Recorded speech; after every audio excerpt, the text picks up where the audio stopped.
What's happening, everybody? Oh, let me put this on the comments so I can see everybody's comments. Welcome to the live after hours multi-stream.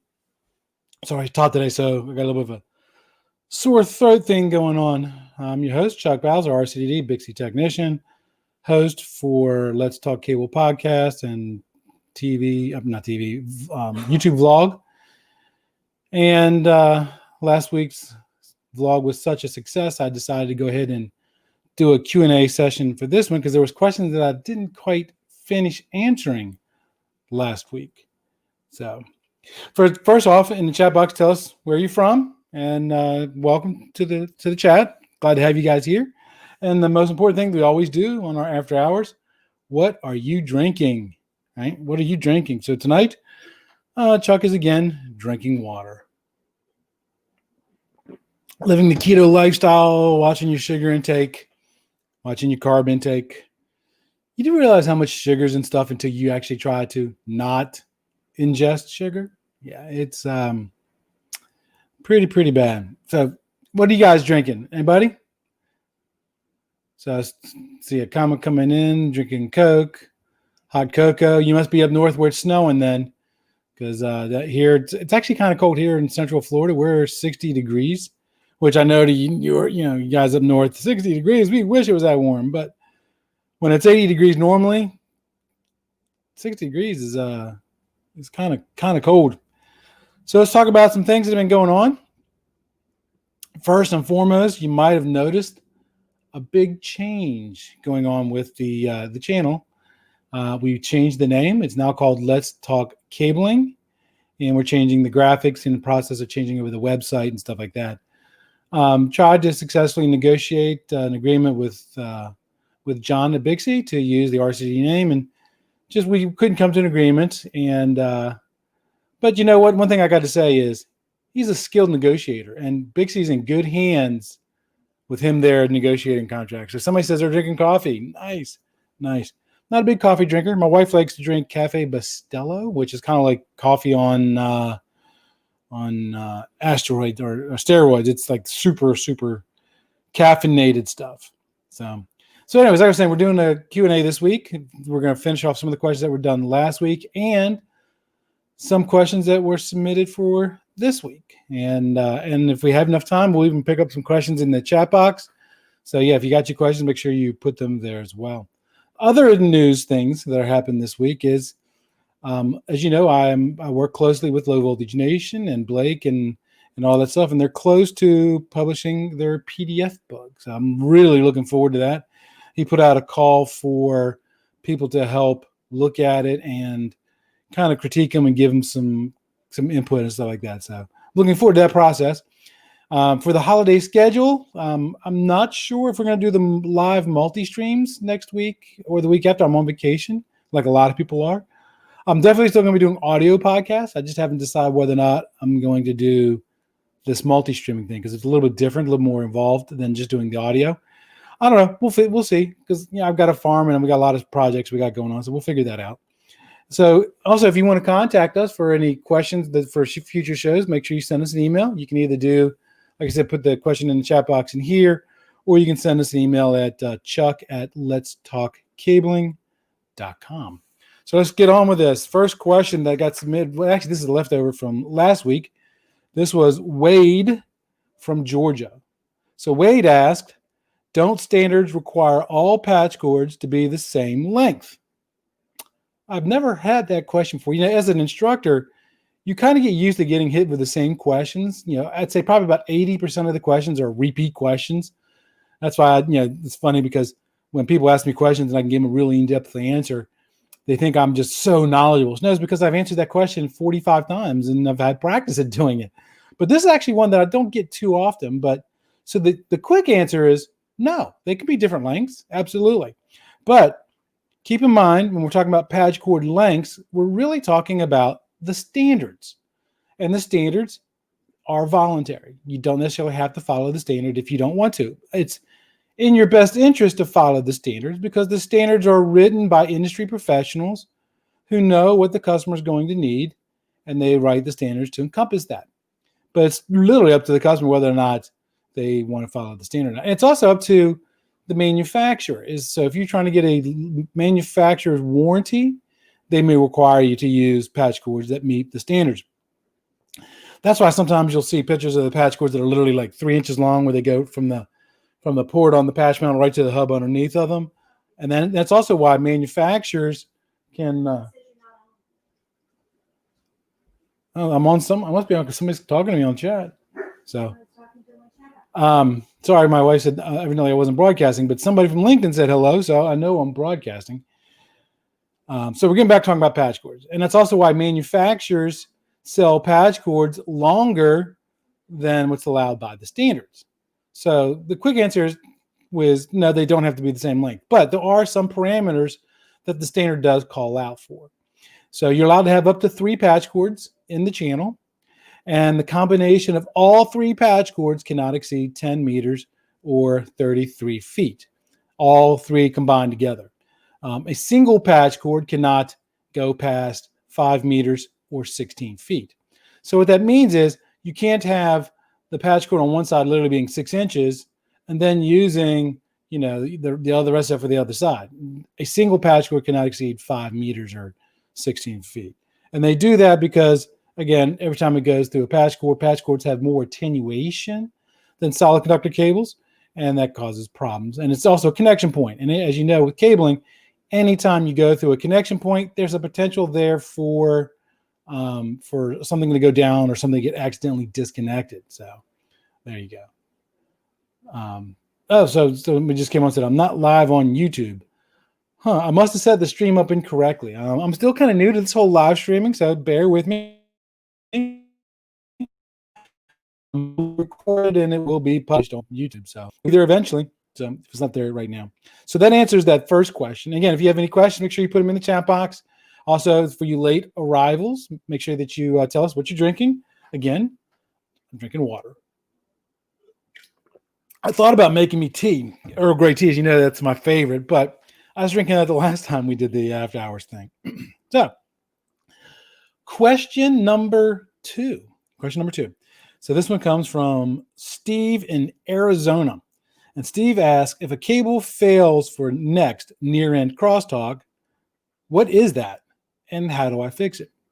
So I did a really good podcast on electromagnetic interference. I think it was published November 11th of 2020. And I go into the 3 components of EMI. What is EMI? What is EMC, electromagnetic compatibility? And I go through all that. So I even talk about near and crosstalk and stuff like that as well. But since you asked the question, let's go ahead and answer it. So I happen to have a piece of cable right here in front of me. Imagine that. It's almost like I was teaching class today. So near-end crosstalk is how much one pair interferes with another pair, right, at the near end of the cable. Generally, not always, because you can't speak in absolutes when it comes to cabling, but generally, if you're getting a fail because of near-end crosstalk, it's usually a termination issue. So just go ahead and re-terminate the near-end side. Now, some of the testers, it's kind of hard to tell which side's the near end, like especially with the softening, because they got displays on both sides. So, if you're not really sure, if you fix the one side and it doesn't fix itself, then go ahead and re-terminate the other side. And then that should take care of most problems. If for some reason it still doesn't take care of it, then I would just try replacing the jack or moving it to a different port. But those are extreme examples. Most of the time, re-terminating will definitely take care of most of those issues for you. Moving on to the next question. And this one comes from Daryl in New York. He didn't say if he was New York City or upstate New York. His question is, we are installing cable in a cable tray installed by the electricians. It doesn't appear to be installed right. What can we do? Okay, that's a bag of worms right there for you. Because number one, he didn't tell me what was installed wrong. So I'm going to just kind of go through some general installation practices when it comes to installing cable tray, and then address how to have the electrician fix it. Because it really depends on whether the electrician's working for them or working for the end user or working for the general contractor. Really, there's a lot of variables there. So the first thing is, let's talk about the space above the cable tray. Now, there's nothing in the code book that says that You can't have anything above the cable tray. I'm sorry, back up. So let's talk about support first. I'm getting my notes mixed up here. So when it comes to supports, you should have your support should be no more than 5 feet apart and within 3 feet of each end of a section of cable tray. So if you have an 8-foot cable tray, it should be supported 3 times. There are some examples where they can exceed those distances. It depends on the load on the cable tray. I suggest in that scenario, find out the manufacturer, calculate the load. And when you look at the manufacturer, you can download the load fill charts for that particular manufacturer and then figure it out. Now, let's talk about some other issues. First one I want to talk about is the clearance above the cable tray. So any cable tray issues, if you want to know whether it meets code or not, go to Article 392. 392 is a section for cable tray. So in 392.18, paragraph F, it basically says there's no clearance required above it. But there is when you start talking about the standards. So when you start talking about the standards, what you need to do is the standards are going to tell you need to have 12 inches of access above it. Now, the reason for the 12 inches of access above it is because you have to be able to get into that tray to do work in it, lay your cables, separate the electrical from the copper. You have to be able to work in it. And that's why they're calling for that 12-inch clearance above that cable tray.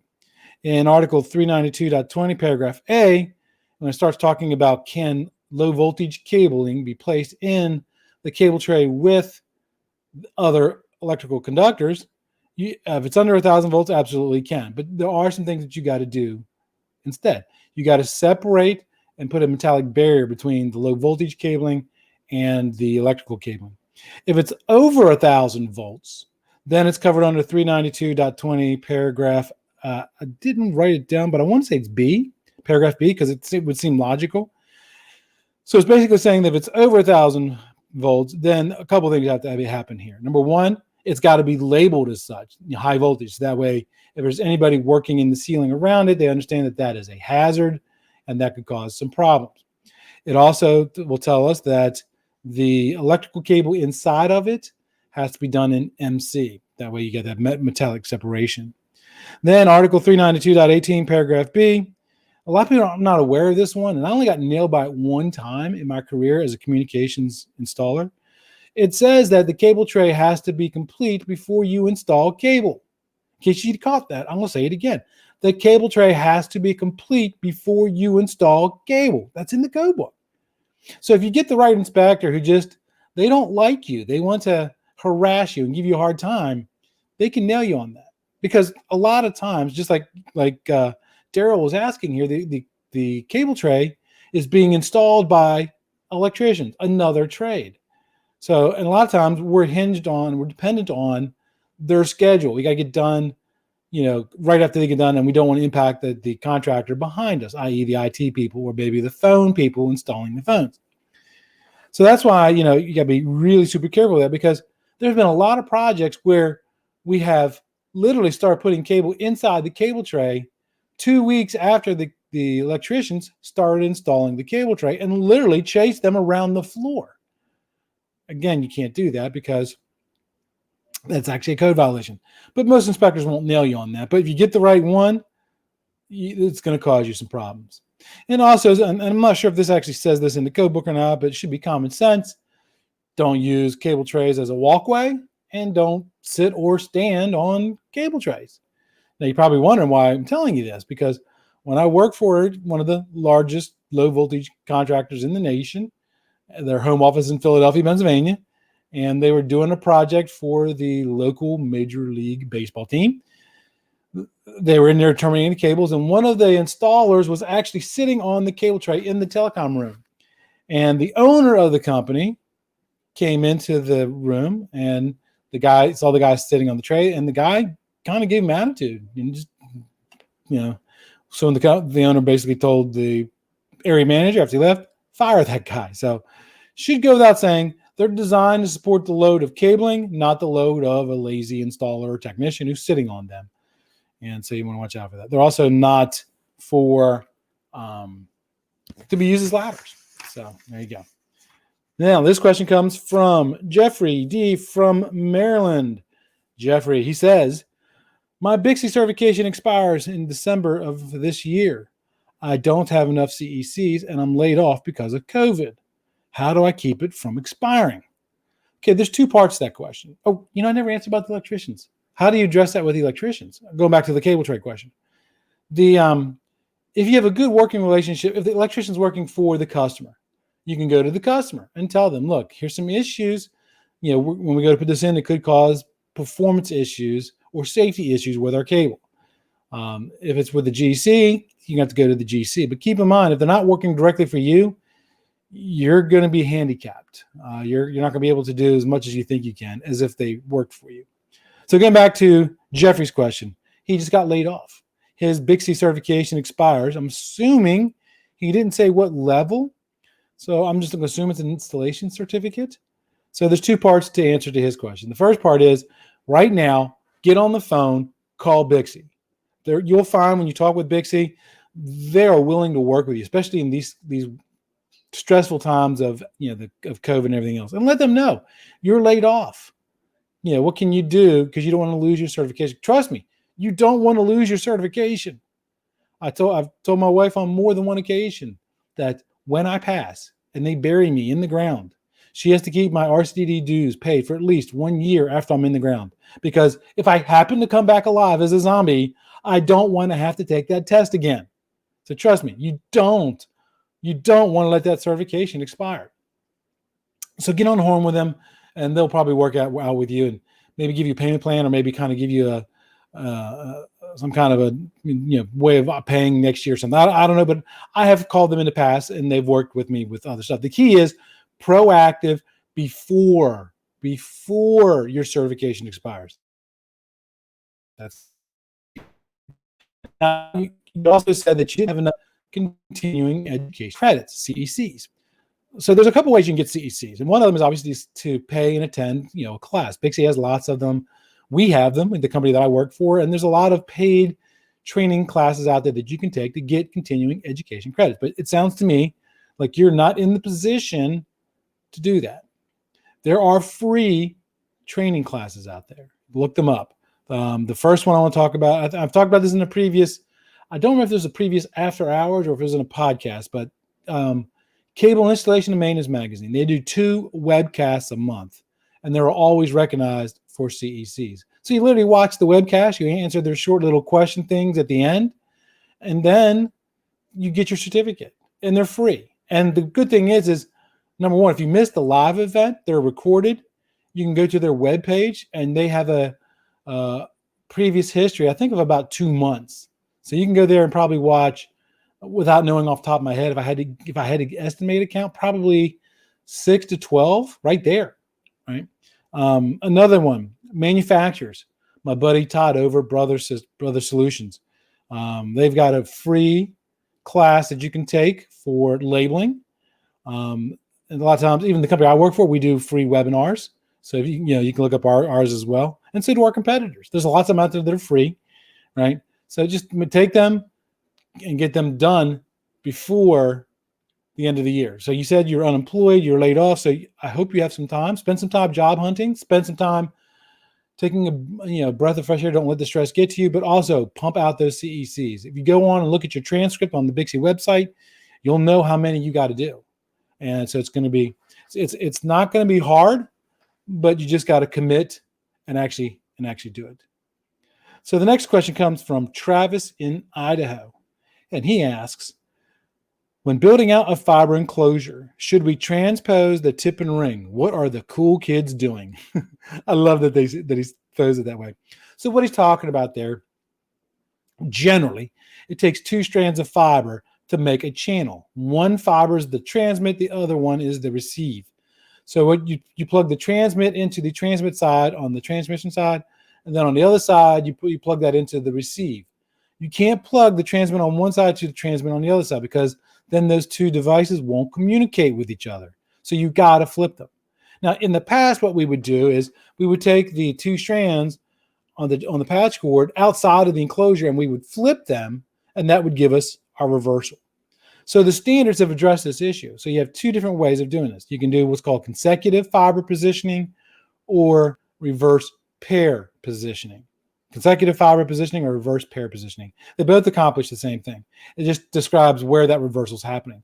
And it makes it easy for the end user because they don't have to worry about, do I have to flip this side or do I have to flip the other side? Or is the other side already flipped and am I negating it by flipping this side too? It removes all those issues. So the consecutive fiber positioning, what you're going to do is you're going to lay the fiber strands in order, following the fiber optic color code, blue, orange, green, brown, say all the way up. But on the front of the enclosure, where the connector plugs in front, you'll notice that connector has a notch. That notch is called a keyway. So you can only plug your patch cord in one way because the patch cord is going to have a little hump on it. So you plug it in, and on the other side, one side the keyway is going to be facing up. On the other side, the keyway is going to be facing down. So that way, when you go to plug it on the other side, the only way you can plug it in is to manually turn it upside down and plug it in. So again, it helps reverse that. But there are some data center owners out there that don't want to have half their enclosures keyway up and the other half keyway down. By the way, hey, if you have a question, I only got one more, so we might have enough time for some in the chat today. Put your questions in the chat. So that eliminates the need for the IT person to have to know which side they flipped, which side they didn't flip, because they'll just plug it in. It only plugs in one way, and it'll always work. The other method is called reverse pair positioning. And this is really good for those types of people who run data centers, and they don't want to have half their keyways facing up and the other half facing down. They want all the keyways facing the same direction.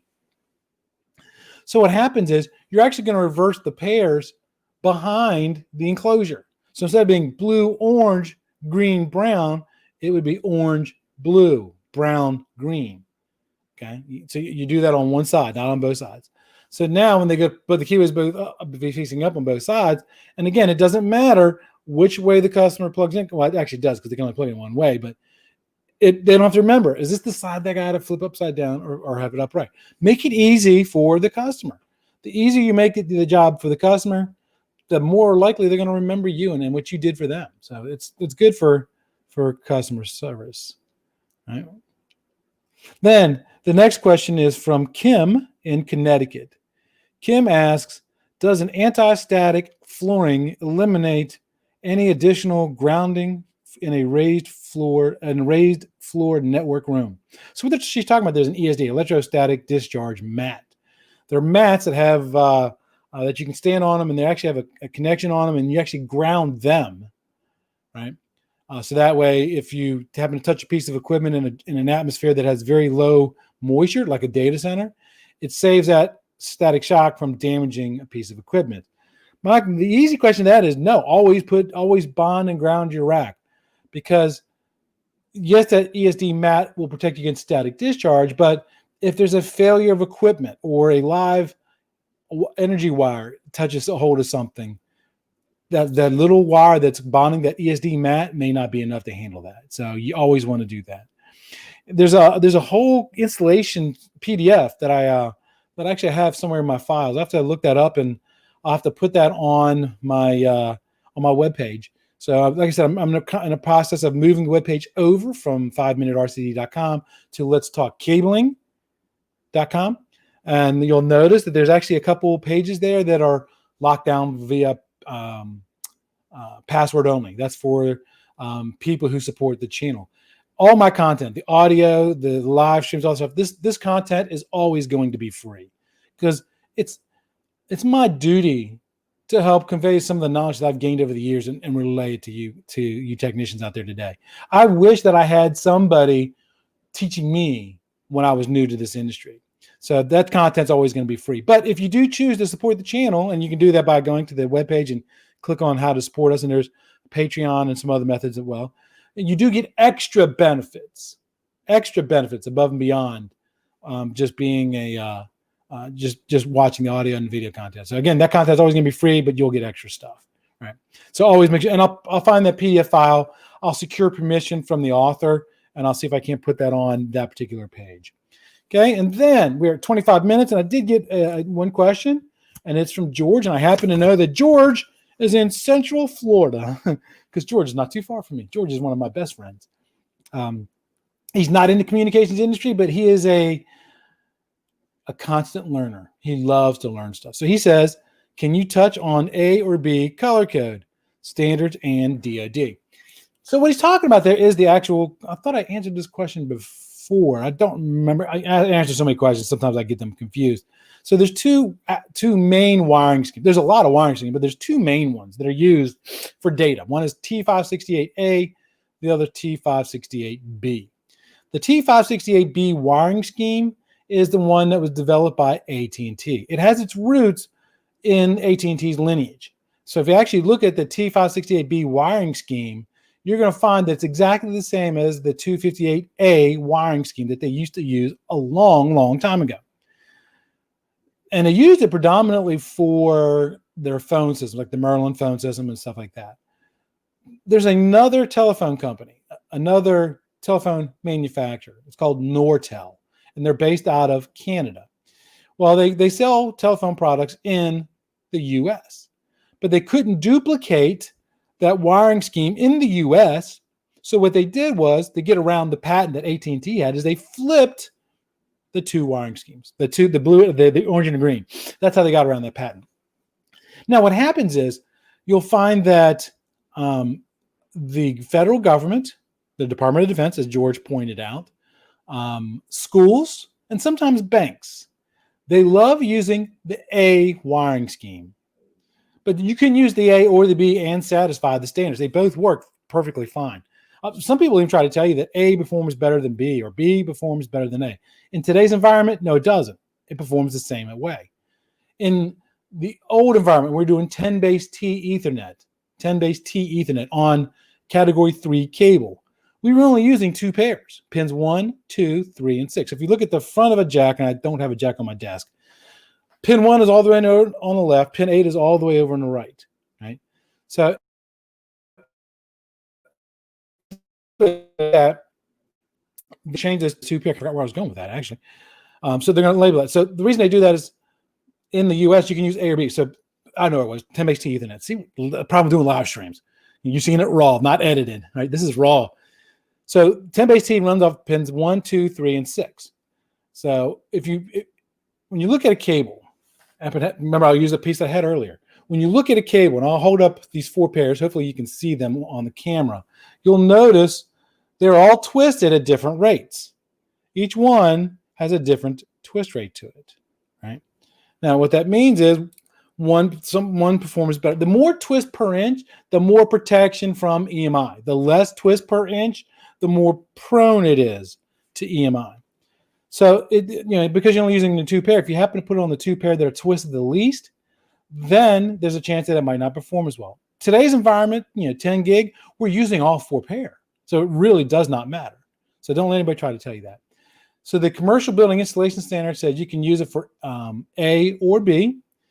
Residential units, residential cabling, the residential standard says you can only use the A wiring scheme. The reason for that is there's a third wiring scheme that I didn't talk about. It's called USOC, U-S-O-C. It's an acronym. It stands for Universal Service Order Code. So when you look at the 4 pairs, right?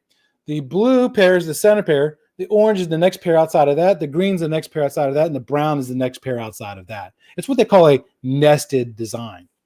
So the A wiring scheme, the blue and the orange pairs line up exactly like the USOC do. And now the reason that's important for residential cabling is because if you have a home that has more than one phone line in it, they bring them on 2 different pairs, the blue and the orange pair. So since those 2 line up, those 2 different wiring schemes, that's why they want you to use A for the wiring scheme. And just kind of show you how the standards lag behind us.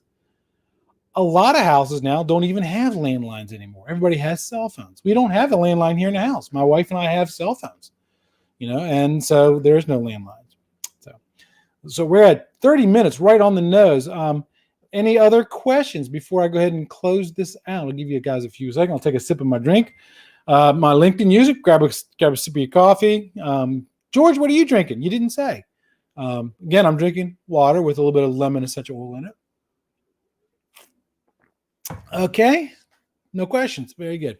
So we'll go ahead and end this podcast. Remember to check out the webpage. Make sure to download the latest audio podcast. Make sure you check us out on YouTube. Click subscribe, hit the notification button. Our channel's growing. We're growing about a user every day, every other day. So we're still nowhere near the big guys, but we're growing. and I appreciate that. So, and if you think somebody might benefit from this information, please share this with them. Let's make our industry better. So again, thank you guys for coming, and be safe out there.